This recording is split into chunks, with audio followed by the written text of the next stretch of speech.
दरअसल अभी 10-12 दिन पहले सरकार ने समाचार पत्रों के माध्यम से बड़े बड़े दावे किए।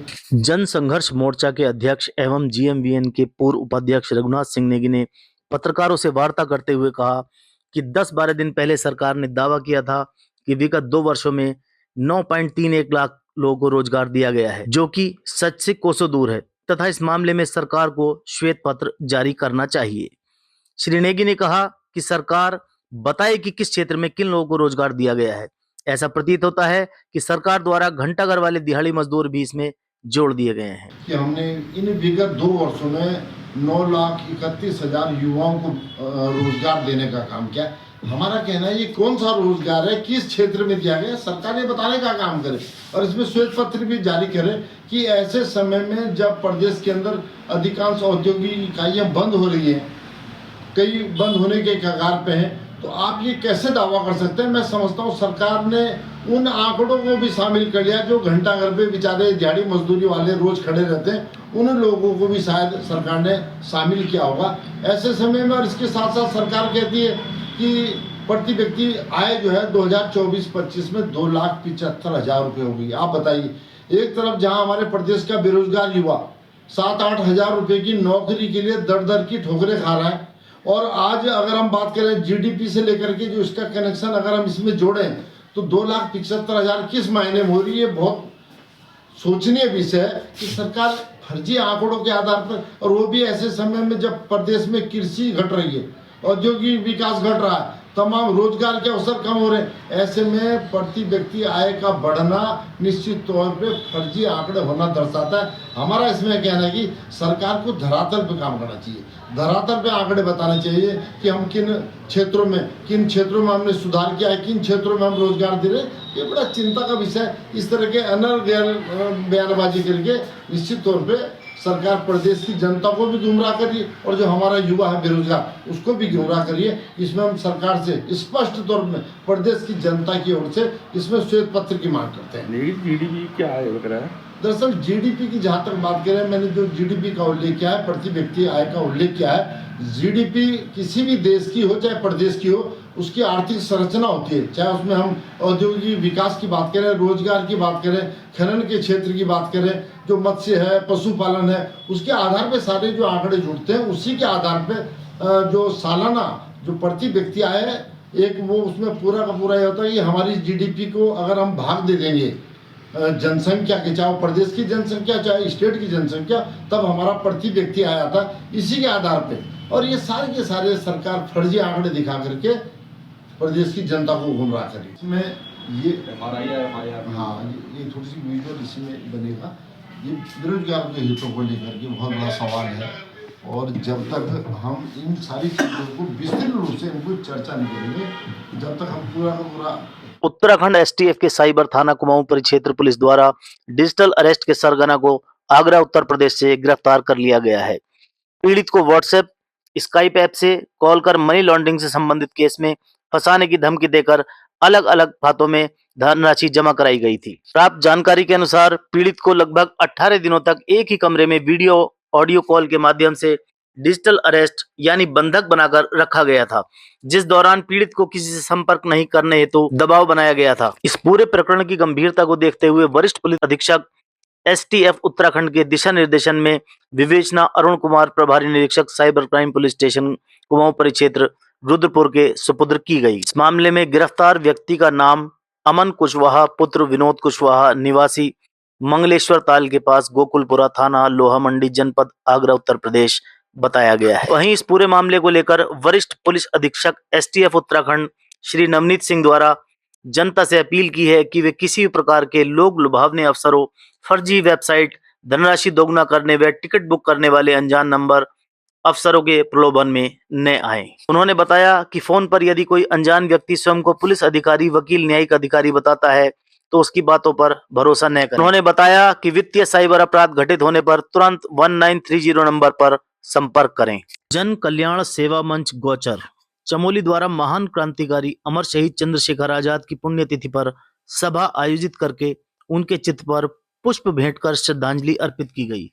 चंद्रशेखर आजाद की पुण्यतिथि पर गुरुवार को संपन्न हुए कार्यक्रम में जन कल्याण मंच के अध्यक्ष सुनील पवार के नेतृत्व में जन कल्याण सेवा मंच के महासचिव कुशाल सिंह नेगी, यूथ विंग अध्यक्ष मनीष कोहली, उपाध्यक्ष दर्शन सिंह, उपाध्यक्ष अर्जुन नेगी आदि कई लोगों ने पुष्प भेंट कर श्रद्धांजलि अर्पित की। थराली बद्रीनाथ वन प्रभाग की ओर से वन भूमि में 50 से अधिक वर्षों से निवासरत लोगों को बेदखली का नोटिस दिए जाने के विरोध में ग्रामीणों का आंदोलन जारी है। विकासखंड थराली और देवाल के प्रभावित ग्रामीण मालिकाना हक की मांग को लेकर कड़ाके की ठंड के बावजूद लगातार धरना प्रदर्शन कर रहे हैं। सोमवार को बामोटिया के ग्रामीणों ने धरना दिया, जबकि मंगलवार को ग्राम पंचायत कुनी पारथा के प्रभावित लोगों ने तहसील थराली परिसर में प्रदर्शन किया। गुरुवार को ताल और जोला के ग्रामीणों ने भी धरना देकर विरोध जताया। प्रभावितों का कहना है कि वे 50 वर्षों से अधिक समय से यहाँ निवास कर रहे हैं और अधिकतर ने अपने पक्के मकान व गौशालाएं बना ली हैं। अब वन विभाग द्वारा उन्हें बेदखली का नोटिस देकर विस्थापित किया जा रहा है, जिससे वह लोग गहरी चिंता में हैं। थराली और देवाल के प्रभावित परिवारों ने 24 फरवरी से अनिश्चितकालीन आंदोलन शुरू किया हुआ है। अब तक अलग अलग गांवों के लोग अपनी बारी के अनुसार धरना प्रदर्शन कर रहे हैं।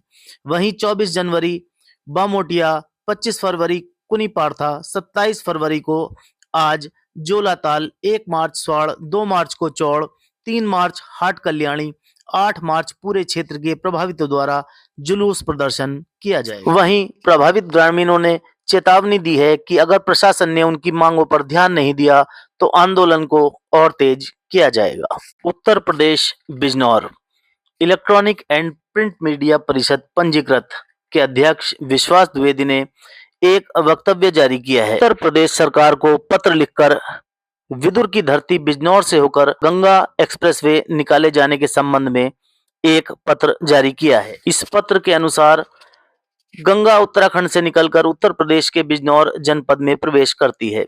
बिजनौर जनपद देश का एक ऐसा जनपद है जिसमें गंगा सबसे अधिक क्षेत्रफल में बहती है। उत्तर प्रदेश सरकार का गंगा एक्सप्रेसवे मेरठ से प्रयागराज तक बनाया जा रहा है। उत्तराखंड सरकार ने इसे हरिद्वार तक बढ़ाए जाने की मांग की है।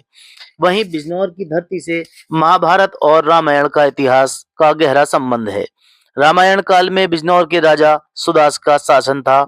बिजनौर महाभारत काल से महात्मा विदुर की भूमि है। इस पत्र के माध्यम से उन्होंने मुख्यमंत्री को याद दिलाते हुए कहा कि दिनांक 24 दिसंबर 2023 को नजीबाबाद क्षेत्र के ग्राम जालापुर गुदड़ में विकसित भारत संकल्प यात्रा कार्यक्रम को संबोधित करते हुए आपके द्वारा कहा गया था कि गंगा एक्सप्रेसवे मेरठ हरिद्वार बिजनौर के रास्ते लेकर जाएंगे।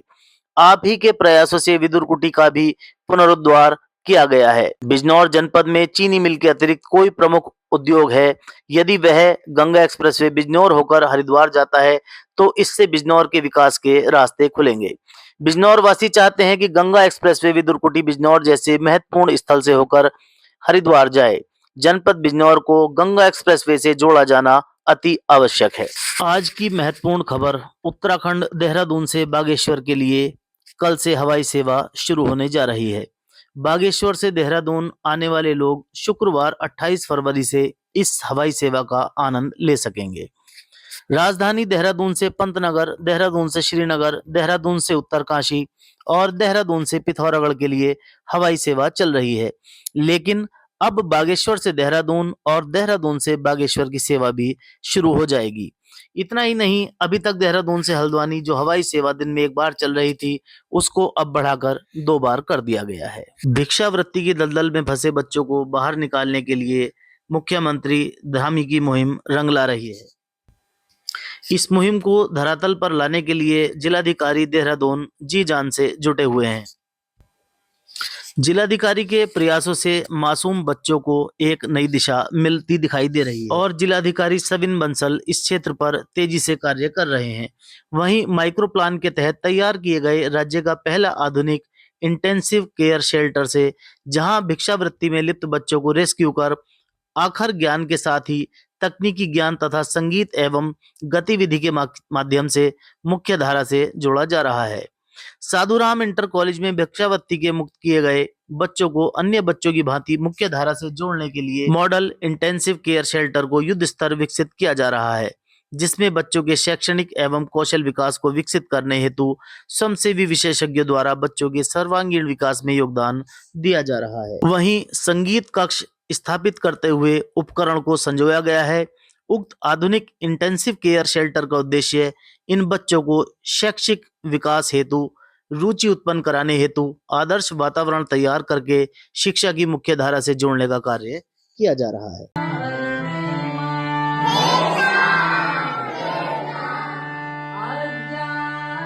जिलाधिकारी सविन बंसल के नेतृत्व में संचालित प्रोजेक्ट उत्कर्ष के तहत देहरादून जिले के दूरस्थ सरकारी स्कूलों में अध्ययनरत विद्यार्थियों के लिए एक महत्वपूर्ण पहल की गई है। ओएनजीसी तेल भवन देहरादून के सहयोग से इन स्कूलों में नया फर्नीचर उपलब्ध कराया गया है, जिससे विद्यार्थियों को अब बेहतर एवं सुविधाजनक शैक्षिक माहौल मिलेगा।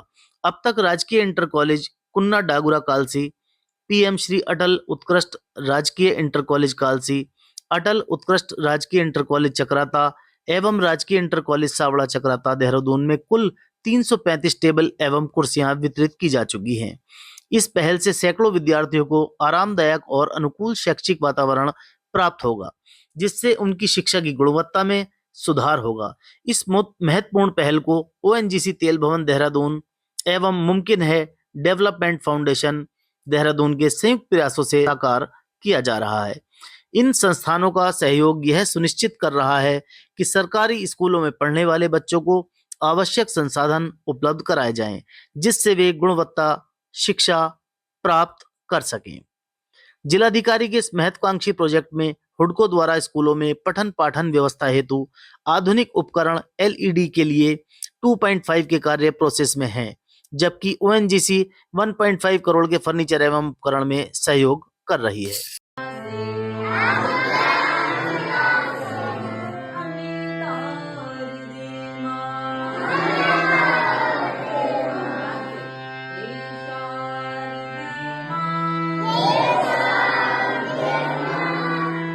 शादी का झांसा देकर युवती के साथ बलात्कार करने वाले अभियुक्त को दून पुलिस ने गिरफ्तार कर लिया है। प्राप्त जानकारी के अनुसार विगत 15 जनवरी को थाना सेलाकुई पर एक युवती ने लिखित तहरीर रिहान नाम के व्यक्ति द्वारा उसे शादी करने का झांसा देकर उसके साथ बलात्कार करने तथा उसके साथ गाली गलौज तथा मारपीट करने के संबंध में प्रार्थना पत्र दिया था, जिस पर कार्रवाई करते हुए आईपीसी की विभिन्न धाराओं में मुकदमा दर्ज किया गया। मामले की गंभीरता को देखते हुए वरिष्ठ पुलिस अधीक्षक देहरादून द्वारा आवश्यक दिशा निर्देश दिए गए, जिसके अनुपालन में पुलिस टीम द्वारा स्थानीय मुखबिर तंत्र को सक्रिय किया गया। साथ ही इलेक्ट्रॉनिक सर्विलांस की सहायता से अभियुक्त के सभी संभावित स्थानों पर लगातार दबिश दी गई। पुलिस टीम द्वारा किए जा रहे प्रयास के परिणाम स्वरूप मुखबिर की सूचना पर अभियुक्त रिहान को धूलकुट तिराहे के पास गिरफ्तार किया गया। अभियुक्त का नाम रिहान मिर्जा पुत्र इसरार, निवासी ग्राम पलवल, थाना पटेल नगर, उम्र 32 वर्ष बताया गया है। गढ़वाल मंडल विकास निगम और पर्यटन विभाग द्वारा गंगा रिसोर्ट ऋषिकेश में अंतर्राष्ट्रीय योग महोत्सव का आयोजन किया जा रहा है। GMVN के MD विशाल मिश्रा ने बताया कि आयोजन में इस बार 20,000 से अधिक योग साधक और प्रतिभागियों के शामिल होने की उम्मीद है। महोत्सव में स्वामी अवधेशानंद गिरी महाराज, आचार्य बालकृष्ण, स्वामी आत्मस्वरूप, जया किशोरी, अक्षत गुप्ता का मार्गदर्शन मिलेगा।